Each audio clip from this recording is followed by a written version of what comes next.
Back in 2017, a team of researchers at Google dropped a paper with a ridiculously simple title, "Attention is all you need." Now, this paper didn't just nudge the needle on AI, it completely rewrote the rulebook, and it unleashed the power behind pretty much every large language model we talk about today. So let's break down the paper that really did change everything. So here's how we're going to trace this revolution. First, we'll look at the big problem, the bottleneck that was holding AI back. Then, we'll get to the wild idea that just shattered that bottleneck. We'll pop the hood on the engine behind that idea, self-attention, and see how they built the full transformer model. And finally, we'll look at the jaw-dropping results that prove they were right. You know, it all really starts with a problem that seems so simple to us humans, but is incredibly difficult for a computer. It's all about context. Take a sentence like, "The animal didn't cross the street because it was too tired." How does an AI know that it refers to the animal and not the street? That's the whole ballgame. Before this paper, the answer was, well, it was clunky. Models had to process sentences one word at a time.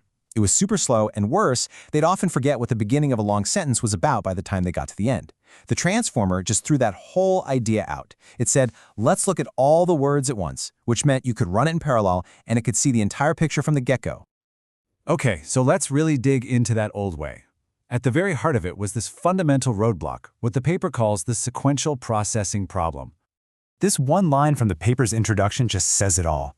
The best models at the time, things like recurrent neural networks or RNNs, were basically handcuffed.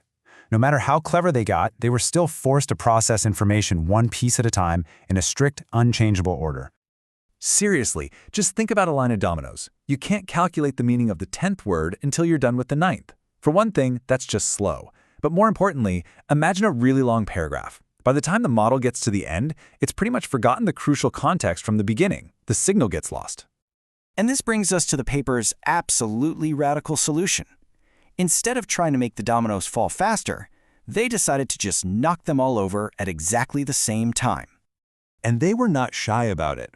I mean, this is right in the abstract. They were proposing to get rid of the two most important tools in the toolbox at the time, recurrence and convolutions, and replace them entirely with just one thing, attention. This was a huge gamble. So what is this attention thing that they claimed is all you need? All right, let's get into the mechanics of the transformer's core engine, self-attention. The paper describes attention as a way for the model to intelligently figure out how important every other word in a sentence is. You can think of it like this. For any single word, the model can look at all the other words and ask, okay, which one of you is the most relevant to understanding me? So how does a word actually pay attention? Well, for every word, the model generates three things: a query, a key, and a value. Think of the query like the word raising its hand and asking a question. Then it compares that question to the key of every other word, which is kind of like a label. That comparison gives you a relevance score. And those scores then act like little volume knobs, turning up the value of the most important words and turning down the rest, creating a brand new, perfectly context-aware meaning for that original word. But why only look at a sentence in one way? The authors realized that words can be related for all sorts of different reasons. So they came up with multi-head attention. It's basically like running that whole query key value process multiple times all at once, where each head is looking for a different kind of relationship. In the original model, they used 8 of these parallel heads. This lets the model look at things from all these different angles at the same time. You might have one head focused on grammar, another on who did what to whom, another on a more abstract theme, all happening in the same instant. Okay, so we have this incredibly powerful self-attention mechanism.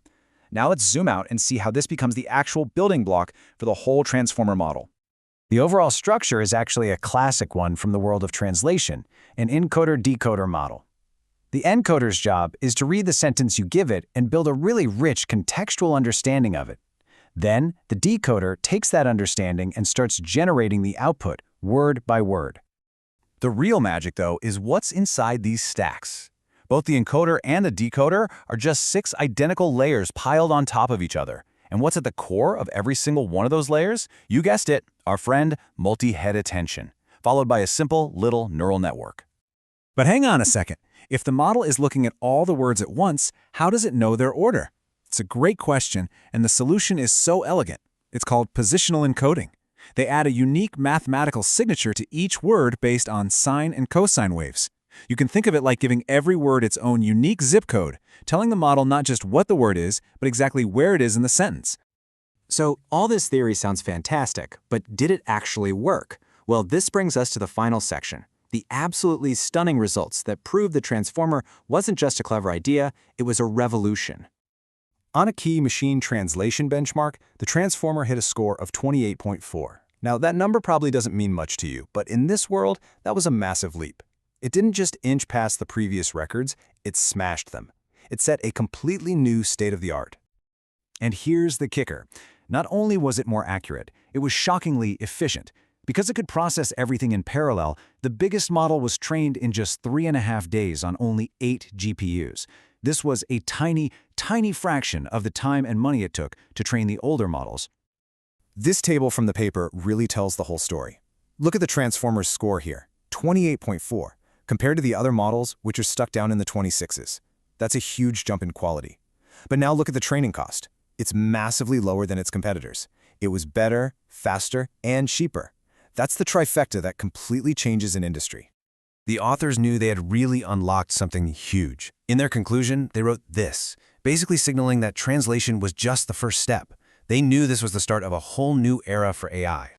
And that brings us right back to that incredible title. Attention is all you need wasn't just a technical claim, it was a bold, new philosophy for AI. It proved that by just letting a model see the whole picture at once, a totally new level of understanding was possible.